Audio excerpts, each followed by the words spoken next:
स्वागत है आपका विज्ञान वृक्ष पर, जो बीएससी के स्टूडेंट्स और एस्पायरिंग स्कॉलर्स के लिए ज्ञान और सफलता का एक अनोखा साथी है। हेलो एवरीवन, विज्ञान वृक्ष के ऑनलाइन प्लेटफॉर्म पे आप सभी का स्वागत है। तो आज का जो हमारा टॉपिक रहेगा वो रहेगा कि हम जैसे लास्ट टॉपिक में हमने पढ़ा था कि किस तरीके से हम ईएमएफ की एप्लीकेशंस पढ़ रहे थे, ठीक है, कि किस तरीके से हम ईएमएफ को यूज़ करके क्या क्या चीज़ों या क्या क्या थर्मोडाइनमिक क्वांटिटीज़ हुई या किस किस चीज़ों को फाइंड आउट करने में ये हमारे लिए हेल्पफुल हो। जैसे हमने पहले गिब्स फ्री एनर्जी देखी कि change in Gibbs free energy को कैलकुलेट करने के लिए भी ये यूज़फुल है, और किस लिए यूज़फुल है, इक्विलिब्रियम कांस्टेंट को फाइंड आउट करने में भी ये यूज़फुल है, ठीक है। तो हमने इसकी एप्लीकेशन स्टार्ट कर दी थी। तो आज हम इसकी थर्ड एप्लीकेशन के बारे में बात करने वाले हैं कि हमें हेल्प करता है to determine the valency of ions, ions की वैलेंसी डिटरमाइन करने के लिए। मतलब कि देखो, वैलेंसी से घबराने की ज़रूरत नहीं है, कुछ घबराने की ज़रूरत नहीं है। जिस तरीके से हम N number of transport number निकालते थे कि कितने नंबर ऑफ इलेक्ट्रॉन्स जो हैं वो क्या करें, ट्रांसफ़र हो रहे हैं एक बीकर से दूसरे बीकर में, ठीक है, विद इन द पूरी सेल रिएक्शन में जितने इलेक्ट्रॉन ट्रांसफ़र हो रहे हैं, तो वही जितने इलेक्ट्रॉन ट्रांसफ़र हो रहे होंगे उतना ही तो हमारा कोई भी मेटल इलेक्ट्रॉन लूज़ कर रहा होगा या एक्सेप्ट कर रहा होगा। तो यहाँ पे अगर हमें किसी भी मेटल की या किसी भी इलेक्ट्रोड के एलिमेंट की हमें वैलेंसी निकालनी है तो उसके लिए भी हम ईएमएफ का यूज़ कर सकते हैं, ठीक है। तो देखो यहाँ पे यही लिखा हुआ है, this determination is based upon the fact. देखो, सबसे पहले अभी तक हम पढ़ते आए हैं ईएमएफ नर्स इक्वेशन क्या होती है हमारी, किसके लिए, जब हम ईएमएफ निकालते हैं किसका, किसी भी सेल का अगर रिवर्सिबली लिखी हो तो ईएमएफ किसके इक्वल होता है, E is equals to R T upon में F log of A2 upon में A1, ठीक है। यही लिखते आए हैं हम, यही करते आए हैं। ये एप्लीकेशंस हमने ये ड्राइव करना हमने देख चुके हैं, हमने लास्ट क्लास में भी इसका यूज़ देखा था, ठीक है।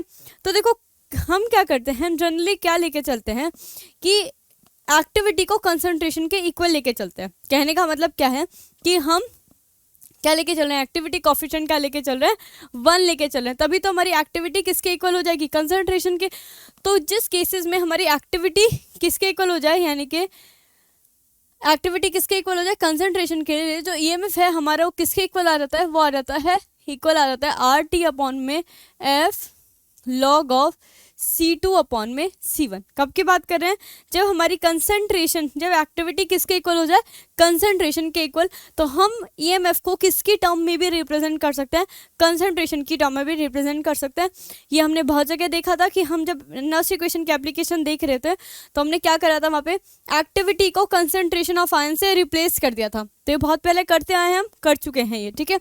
तब देखो यहाँ पे, और जनरल इक्वेशन जनरल फॉर्म लिखूँ तो एन आ जाएगा हमारा, यहाँ पे एन क्या है, नंबर ऑफ इलेक्ट्रॉन ट्रांसफर। अब देखो यहाँ पे जितने, सिंपल सी बात है, अगर जिंक है, जिंक क्या कर रहा है, 2 इलेक्ट्रॉन लूज कर रहा है, तो उस पर कितने ही चार्ज आएगा, 2 पॉजिटिव, वही उसकी वैलेंसी होगी, उस आयन की क्या हो जाएगी, वैलेंसी हो जाएगी। तो यहाँ पे जो एन हो रहा है ना, तो कंफ्यूज मत होना, ये N number of electron transfer ही होता है, बट यहाँ पे उतने ही इलेक्ट्रॉन वो ट्रांसफर करेगा ना, जितने उतने ही इलेक्ट्रॉन लूज करेगा जितने ट्रांसफर हुए। मतलब सिंपल देखो, कहने का मतलब कह क्या रही हूँ मैं कि जैसे हमारा जिंक है, जिंक कहाँ जा रहा है, जिंक +2 फॉर्म में जा रहा है, 2 इलेक्ट्रॉन लूज करके, 2 इलेक्ट्रॉन लूज करें या तो ऐसे देख लो, या देख लो इस पर कितना है, +2 चार्ज आया है, कितनी वैलेंसी हुई इस आयन की, +2।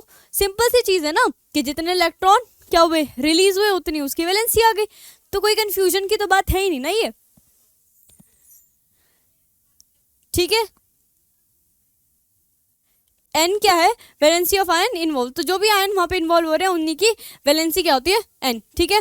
तो एन कैसे कैलकुलेट कर सकते हैं, देखो अगर हमें ये सारी वैल्यू पता हो, ईएमएफ वगैरह और बाकी सारी वैल्यू पता हो, इस इक्वेशन से बाकी सारी वैल्यू पता हो, तो हम क्या निकाल सकते हैं, एन निकाल सकते हैं। एन क्या है यहाँ पे, हमारी वैलेंसी ऑफ आयन जो हमारा उस रिएक्शन में इन्वॉल्व है, ठीक है।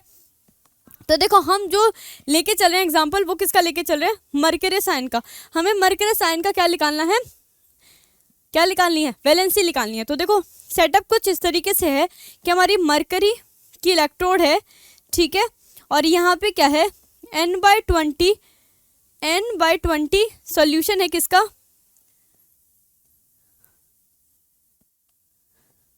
मर्करस नाइट्रेट का सॉल्यूशन है, ठीक है। किसका सॉल्यूशन है? N/20 सॉल्यूशन है किसका? मर्करस नाइट्रेट का, ठीक है, सेपरेटेड बाय सॉल्ट ब्रिज, ठीक है। और यहाँ पे क्या यूज किया गया है? इस साइड में क्या यूज करा गया है? N/2 solution of mercurous nitrate, mercurous nitrate, ठीक है। तो यहाँ पे हमें, और यहाँ पे क्या है? Hg। तो यहाँ पे हमें निकालनी है कि हमारे कितने इलेक्ट्रॉन, या तो हम कहते हैं कि कितने इलेक्ट्रॉन ट्रांसफर हुए हैं, या फिर इस मरकरी की वैलेंसी क्या है। जो ये मर्करस नाइट्रेट यहाँ पे हमारा, या मरकरी जो इन्वॉल्व हो रही है उसकी वैलेंसी क्या है वो पता लगानी है। तो देखो यहाँ से हमें कंसंट्रेशन पता चल रही है। अभी हमने लिखा EMF को हम किसके टर्म में लिख सकते हैं? कंसंट्रेशन के टर्म में लिख सकते हैं। तो यहाँ से हमें क्या पता चला? EMF पता चल, EMF कैलकुलेट कर सकते हैं। देखो कैसे कैलकुलेट कर सकते हैं, देखो यहाँ पे अगर देखोगे आप तो इसको कैसे कैलकुलेट कर सकते हैं, हमें पता है। यहाँ से हमारी, इसको दे दूँ C1, तो C1 कंसंट्रेशन कितनी है? N/20, ठीक है। C2 कंसंट्रेशन कितनी है हमारी? C2 कंसंट्रेशन है हमारी N/2। Simple, no problem, no issue. यहाँ से हमें पता है EMF किसके इक्वल होता है? EMF किसके इक्वल होगा बताएं जरा?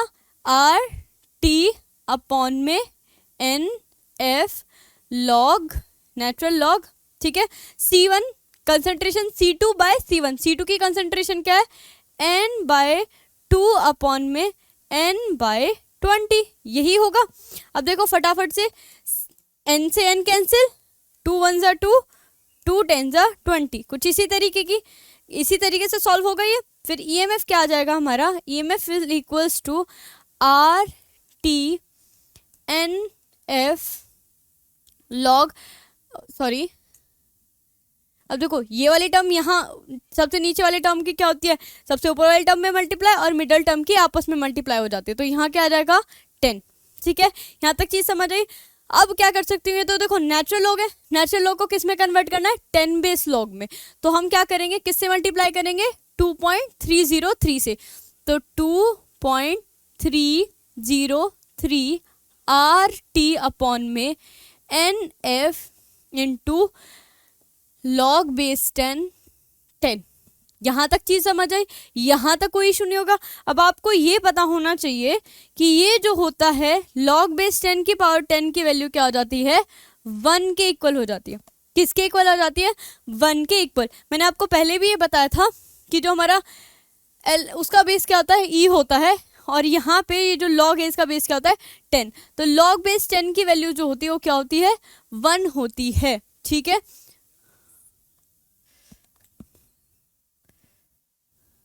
सो यहाँ तक चीज समझ आई, यहाँ तक कोई इशू? देखो अब हमारी EMF की वैल्यू क्या आएगी, फटाफट से देखते हैं हम।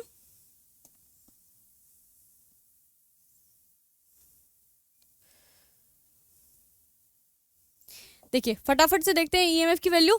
देखो EMF क्या आया हमारा? E is equals to 2.303 RT/ में FN और इंटू 1, क्योंकि हमें पता है log बेस 10 की जो वैल्यू होगी, ठीक है, log 10 और 10 की वैल्यू क्या होगी? 1। तो ये हमारा EMF आ गया। अब देखो यहाँ पे क्या बोला गया है कि हम इन सब की वैल्यूज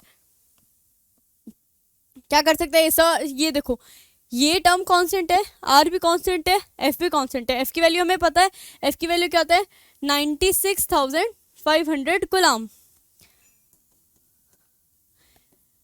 500 कूलम्ब। ये सब हम पढ़ चुके हैं। 8 की R की वैल्यू भी हमें पता है 8.314। तो हम ये सब कैलकुलेट कर चुके हैं पहले। और टेम्परेचर यहाँ कितना दे दिया है? 225 डिग्री सेल्सियस, यानी कि 273 केल्विन दे दिया है, ठीक है। तो हमारी E की वैल्यू क्या आ जाएगी? E will equals to, EMF will equals to 0.0591 में N। सारी वैल्यू पुट करके हम पहले भी कर चुके हैं कि जब हम 2.303 इंटू 8.314 इंटू 273 अपॉन में क्या है हमारा फेरेडे यानी कि 96500 को अगर हम डिवाइड करते हैं तो इस पूरे की वैल्यू कितनी आती है 0.0591। ये हम पहले कैलकुलेट कर सकते हैं, कर चुके हैं। देखो इस सेल जो हमने सेल पहले लेके चले हैं मरकरी और मरकरस सल्फेट के जो सेल रिप्रेजेंटेशन हमने देखा, उस सेल के लिए जो हमारा ईएमएफ आता है, EMF for given cell is found to be value क्या आती है उसकी 0.0, यहाँ लिख देती हूँ 0.0295 वोल्ट। कितनी आती है 0.0259 वोल्ट। दस इक्वेशन विल बिकम हम इसकी वैल्यू पुट कर देंगे कहाँ पे, ईएमएफ की वैल्यू यहाँ पे, तो क्या आएगी value 0.0295 will equals to 0.0591 divided by n। ठीक है, यहाँ से n की वैल्यू कैसे निकालेंगे 0.0591 डिवाइडेड बाय 0.0295 डिवाइड करेंगे तो डिवाइड करने पे हमारा आंसर क्या आएगा, फटाफट से बताए, इसका आंसर आ जाएगा 2। तो n की वैल्यू क्या आ गई 2। तो यानी कि हमारे मरकरी जो है उसकी वैलेंसी कितनी है 2। तो उसको हम कैसे रिप्रेजेंट करेंगे, यहाँ पे देखो लिखा भी हुआ है the valency of mercury ion is 2। तो रिप्रेजेंट कैसे करेंगे Hg प्लस का 2, क्या है Hg प्लस का 2। ठीक है, और देखो मरकरस नाइट्रेट में कैसे होगा, CuROUS मरकरस नाइट्रेट में कैसे रिप्रेजेंट करेंगे इसे, हमें पता है मरकरी कितना है Hg और कितना चार्ज है और नाइट्रेट पे कितना होता है 1, तो ये क्या होगा HgNO3 का होल ट्वाइस। ठीक है, यहाँ तक कितनी चीज़ समझ आई। तो यहाँ से भी हमें पता चला कि मरकरी, देखो हमें पता है क्रॉस प्रोडक्ट करते हैं हम, यहाँ पे मरकरी की स्टेट क्या है +2 और NO की क्या है -1। ठीक है, NO3। तो यहाँ से हमने क्या करा, हमने देखा कि किस तरीके से अगर हमें ईएमएफ पता हो, कंसंट्रेशन पता हो, तो हम क्या फाइंड आउट कर सकते हैं, वैलेंसी फाइंड आउट कर सकते हैं आयंस की, उन आयंस की जो उस रिएक्शन में इन्वॉल्व है। ठीक है, ये चीज़ समझ आई।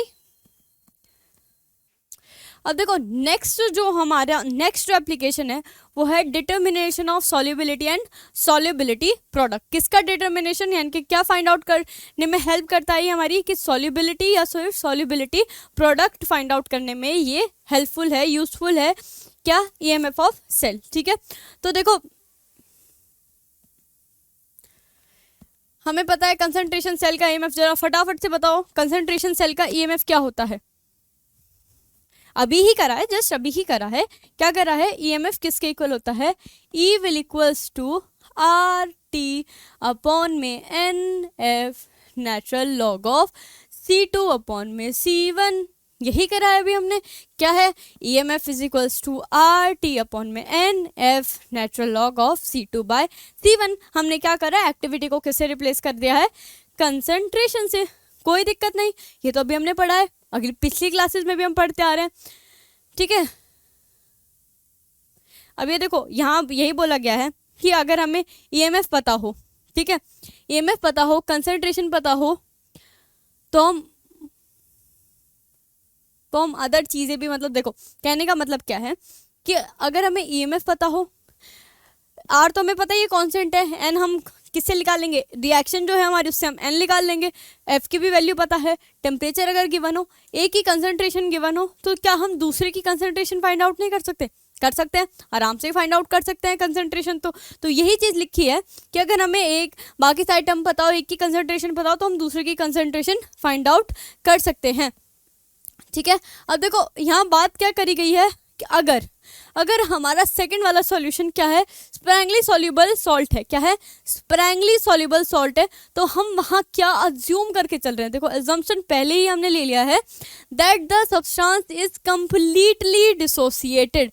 अगर वो स्प्रैंगली सॉल्युबल है तो हम उस केस में क्या अज्यूम करके चल रहे हैं कि जो सब्सटेंस है, जो वो सॉल्ट है, वो कम्प्लीटली क्या हो चुका है, डिसोसिएट हो चुका है, ठीक है। And in that case its ionic concentration is equals to its solubility, यानी कि जो उसकी आयनिक कंसंट्रेशन है, जो आज हम एग्जांपल लेके चलेंगे उसी की हेल्प से समझाने की कोशिश करती हूँ। हमने पहले भी पढ़ा था कि AgCl हमारा स्प्रैंगली सॉल्युबल सॉल्ट होता है, ठीक है। जब हमने मेटल इनसॉल्युबल सॉल्ट की बात करी थी वहाँ पे हमने इसकी बात करी थी। तो AgCl जो होता है वो स्प्रैंगली सॉल्युबल सॉल्ट होता है। तो क्या करते हैं हम, इसकी सॉल्युबिलिटी, देखो ये बोला गया है कि अगर हम इसकी सॉल्युबिलिटी निकालते हैं तो किसके इक्वल लेते हैं, या फिर सॉल्युबिलिटी हम क्या बोल रहे हैं कि ये कंप्लीटली डिसोसिएट हो रहा है। कंप्लीटली डिसोसिएट हो रहा है का मतलब कि Ag पॉजिटिव और Cl नेगेटिव में क्या हो रहा है, कंप्लीटली ब्रेक डाउन हो रहा है। क्या हो रहा है, कंप्लीटली ब्रेक डाउन हो रहा है। जितने लेटर सपोज कि हम 10 मॉलिक्यूल लेके चल रहे थे तो कंप्लीटली ब्रेक डाउन हो रहे हैं, ठीक है। 10 मॉलिक्यूल्स किस में बन रहे हैं, 10 Ag में और 10 Cl में। तो इनकी सॉल्युबिलिटी किसके इक्वल होती है, let us suppose solubility A है तो किसके इक्वल होगी, Ag की कंसंट्रेशन के और Cl नेगेटिव के कंसंट्रेशन के। तो यही बात बोली गई है कि उनकी आयनिक कंसंट्रेशन के इक्वल होती है क्या, उनकी सॉल्युबिलिटी। तो ये काफ़ी इंपॉर्टेंट पॉइंट है कि आपको ये, क्योंकि हम अज्यूम करें कि कंप्लीटली डिसोसिएट हो गया। अगर ये कंप्लीटली डिसोसिएट ना होते तो ये अजम्पशन ट्रू नहीं होगी, ठीक है। इसीलिए हम क्या करके चल रहे हैं,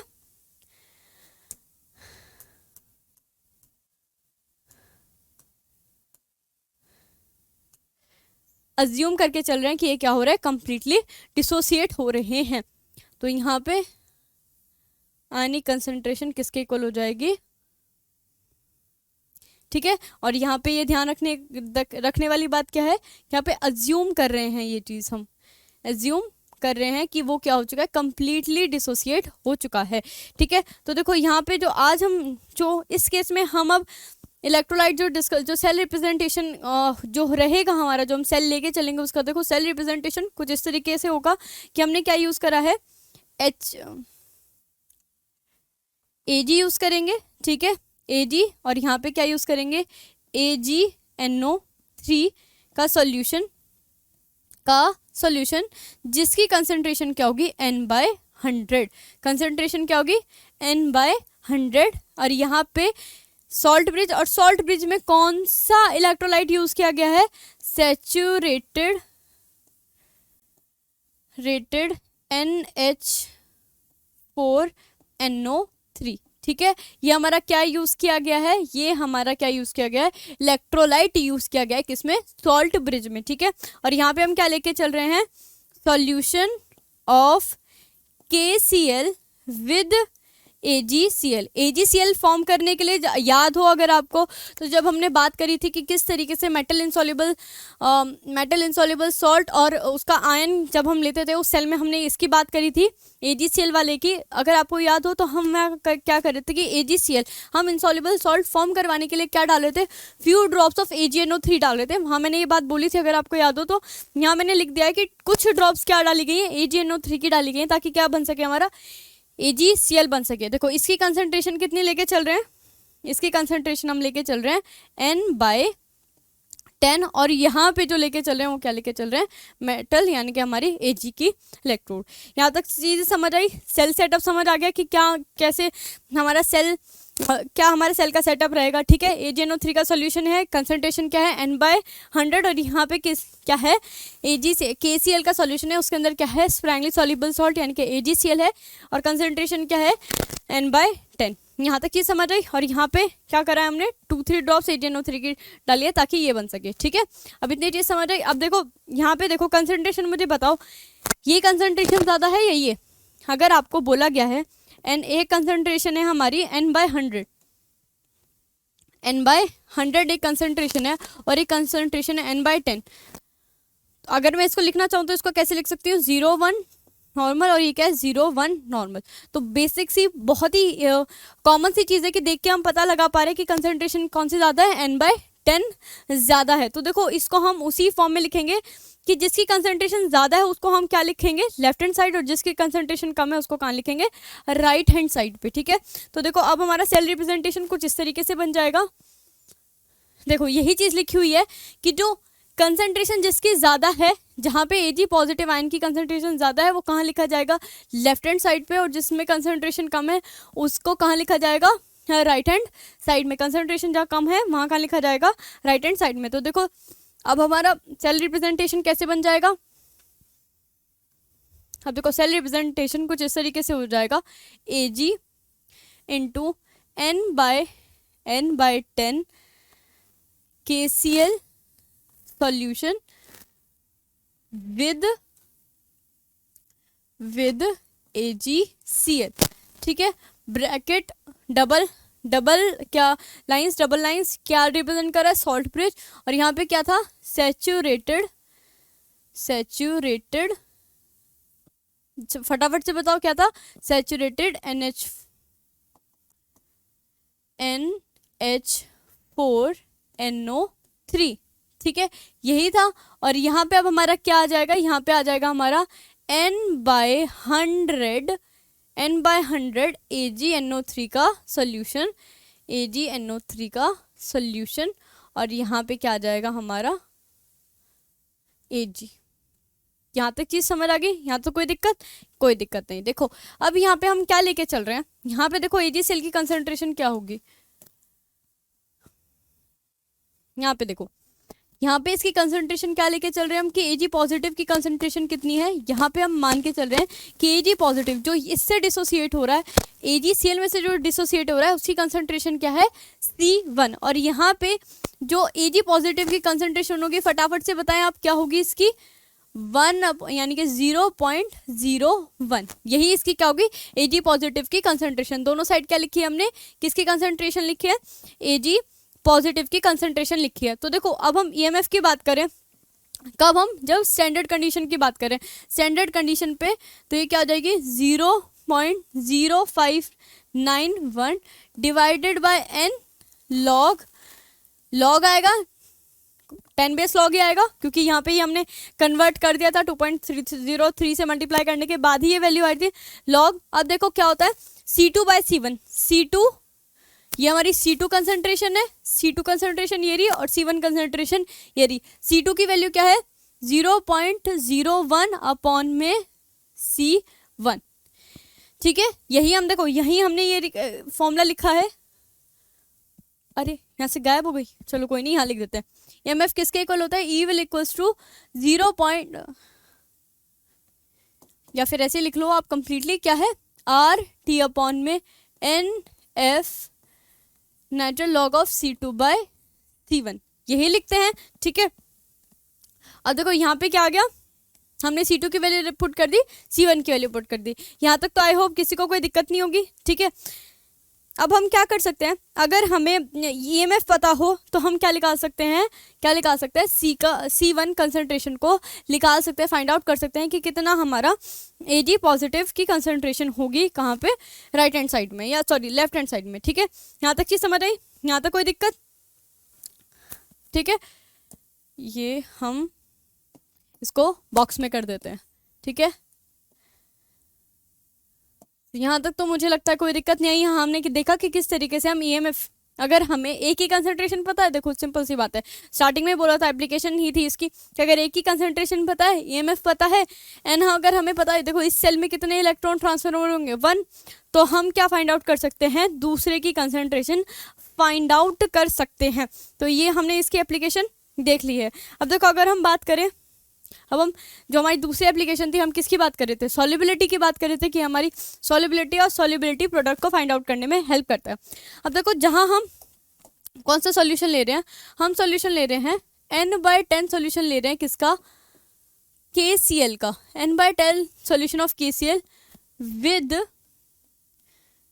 AgCl। उसमें जितना हमारा Cl फॉर्म हो रहा होगा, Cl जो हमारा सॉरी अगर हम Ag की कंसंट्रेशन की बात करें तो Ag पॉजिटिव की कंसंट्रेशन क्या आएगी, C1 या C, ठीक है, या फिर हम C1 बोल देते हैं, चलो कोई दिक्कत नहीं, C1 बोल दिया हमने, ठीक है। ये कंसंट्रेशन क्या है Ag, तो जितना हमारा Ag प्रेजेंट होगा उतने ही तो हमारे Ag पॉजिटिव आयन मिल रहे होंगे, क्योंकि KCl से तो कोई Ag पॉजिटिव नहीं आ रहा, यहाँ से तो कौन कौन से आयन आएंगे, K पॉजिटिव और Cl नेगेटिव। मगर वहीं बात करें AgCl से, तो AgCl से कितने आएंगे, Ag पॉजिटिव और Cl नेगेटिव, तो सिर्फ सारे जितना हमारे Ag सेल प्रेजेंट होगा उतने ही तो हमारे क्या होंगे, Ag के कंसंट्रेशन होंगे। और हम पहले ही लेके चल रहे हैं, पहले ही हमने बोल दिया था कि AgCl हमारा जो स्प्रैंगली सॉल्युबल सॉल्ट है वो क्या होता है, कंप्लीटली डिसोसिएट हो रहा है, तो इसीलिए क्या हो जाएगा, इसकी कंसंट्रेशन किसके इक्वल हो जाएगी, जब जो C1 के इक्वल हो जाएगी, ठीक है। और अगर हम Cl नेगेटिव आयन की बात करें, जो हमारा Cl नेगेटिव आयन बन रहे होंगे AgCl की वजह से, देखो Cl नेगेटिव आयन कैसे बन सकते हैं, किसके डिसोसिएशन से भी बन सकते हैं, KCl के डिसोसिएशन से भी, और किसके डिसोसिएशन से भी बन सकते हैं, फटाफट से बताएं, AgCl के डिसोसिएशन से भी। मगर AgCl जो फॉर्म हुआ है हमारा बहुत ही कम अमाउंट में फॉर्म हुआ है, क्या हुआ है, बहुत ही कम अमाउंट में फॉर्म हुआ है Ag पॉजिटिव Cl नेगेटिव। तो Cl जो है हमारे वो कहाँ पे, KCl वाले केस में क्या होंगे, ज़्यादा फॉर्म होंगे, क्या होंगे, KCl वाले केस में ज़्यादा फॉर्म होंगे। तो जो हमारी Cl नेगेटिव की कंसंट्रेशन इसकी वजह से होगी वो हम ऑलमोस्ट नेग्लेक्ट कर देते हैं क्योंकि वो बहुत ही कम अमाउंट में होते हैं। तो Cl नेगेटिव की कंसंट्रेशन क्या आती है हमारी 0.1 मोल पर लीटर, लिख लो आप इसे, मोल पर लीटर, ठीक है। यही हमारा क्या है, यही हमारी क्या है, concentration of Cl negative ions, ठीक है। यहाँ तक तो कोई दिक्कत ही नहीं होगी, बिल्कुल भी कोई दिक्कत नहीं है। मोल पर लीटर नहीं, हम तो नॉर्मेलिटी की बात करें तो ये क्या होगी, देखो ग्राम इक्विवेलेंट, जल्दी से फटाफट से बताओ किसकी कंसंट्रेशन क्या होती है, देखो ये होता है ग्राम, इसकी जो यूनिट होती है वो होती है ग्राम इक्विवेलेंट पर लीटर, और सेम इसी की भी यही यूनिट होगी, ठीक है। क्योंकि हम नॉर्मेलिटी की बात करें, मोलैलिटी की बात करते हैं तो तब हम मोल्स पर लीटर लेके चलते हैं, ठीक है।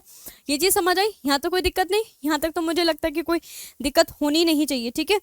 सो अब हम बात करें, अगर किसकी बात करें, अगर हम बात करें कि हमारी हमने पता चल गया कि हमारी जो Cl नेगेटिव की, देखो ये किसकी कंसंट्रेशन के इक्वल है, KCl की कंसंट्रेशन के इक्वल ही क्या है हमारे, क्या है इक्वल हमारे Cl नेगेटिव का आयन। क्यों इक्वल है, क्योंकि जो हमारा AgCl से जो Cl ब्रेक डाउन हो रहा था उनकी जो क्वांटिटी थी, अमाउंट थी, वो काफ़ी कम थी, तो हम उसका नेग्लेक्ट कर देते हैं। हम किसकी कंसंट्रेशन के बराबर, क्योंकि देखो KCl हमारा कंप्लीटली डिसोसिएट हो जाएगा K पॉजिटिव में और Cl नेगेटिव में, तो उतने ही Cl नेगेटिव बन रहे होंगे जितना हमारा KCl मौजूद होगा। तो वहीं पे जो Cl नेगेटिव हैं वो किसके इक्वल है, उनकी कंसंट्रेशन KCl के इक्वल है, ठीक है। यहाँ से चीज़ समझ आई। अब देखो हमारी जो सॉल्युबिलिटी प्रोडक्ट होता है वो सॉल्युबिलिटी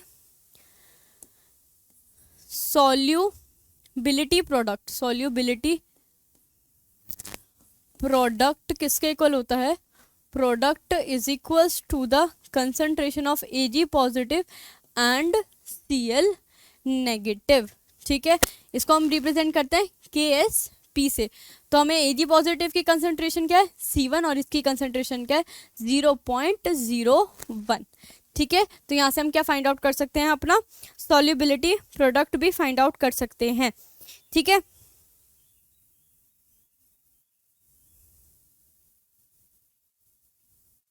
यहाँ तो कोई दिक्कत नहीं, ठीक है। और ये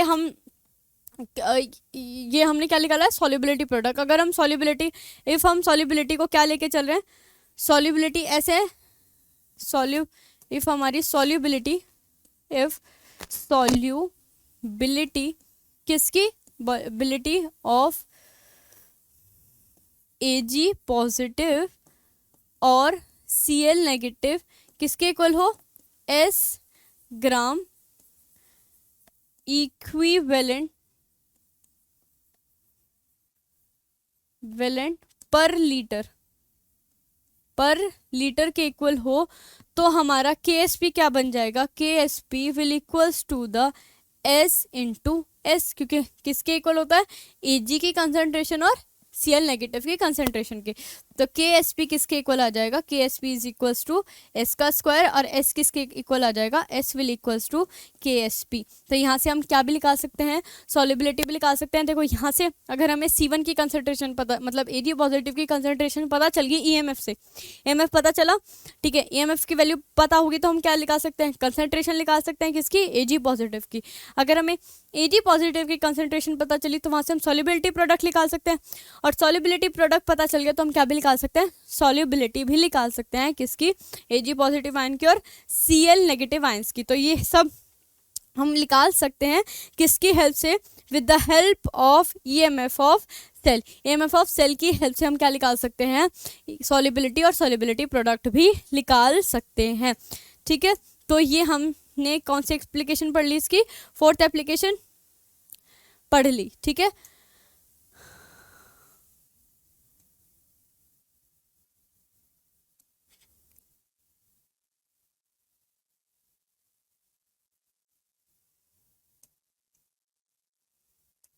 ज़ीरो 0.01। ठीक है, यहाँ तक तो कोई दिक्कत ही नहीं है।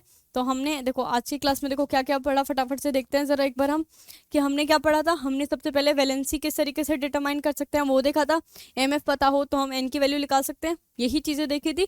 और हमने एग्जाम्पल से भी करा था, कौन से एग्जाम्पल से, मर्करस सल्फेट के, मर्करस नाइट्रेट के एग्जाम्पल से करा था। और उसमें हमने देखा था जो मर्करी की जो वैलेंसी आई थी वो क्या थी, +2 आई थी। ठीक है, फिर वहीं अगर हम बात करें, फिर हमने किसकी बात करी थी कि हमें किस तरीके से हेल्प करता है सॉल्युबिलिटी और सॉल्युबिलिटी प्रोडक्ट फाइंड आउट करने के लिए, किसका, स्प्रैंगली सॉल्युबल सॉल्ट का। ठीक है, क्या लिया है हमने यहाँ पे एग्जांपल, AgCl का एग्जांपल लेके चले थे हम। तो हमने देखा कि किस तरह, और अजम्पशन जो हम लेके चले हैं पहले ही बता देते हैं। अजम्पशन पहले ही बता दी थी कि हम स्प्रैंगली सॉल्युबल सॉल्ट का क्या मान के चलते हैं कि वो कंप्लीटली डिसोसिएट होता है, उसके आयंस की फॉर्म में कंप्लीटली डिसोसिएट हो जाता है। उसकी हेल्प से हमने क्या निकाला, सॉल्युबिलिटी निकाला। और हमने देखा कि किस तरीके से ईएमएफ हमें हेल्प करता है। ईएमएफ अगर हमें पता होगा, है ना, हमें पता होगा तो हम कंसंट्रेशन निकाल सकते हैं किसकी, Ag पॉजिटिव की। और उसकी हेल्प से हम क्या निकाल सकते हैं, हम निकाल सकते हैं कि हमारा सॉल्युबिलिटी प्रोडक्ट क्या है और सॉल्युबिलिटी क्या है। ठीक है, सो आज की क्लास के लिए इतना ही, फिर नेक्स्ट क्लास में हम बाकी एप्लीकेशंस को डिस्कस करेंगे। आज के लिए इतना ही, मिलते हैं नेक्स्ट क्लास में।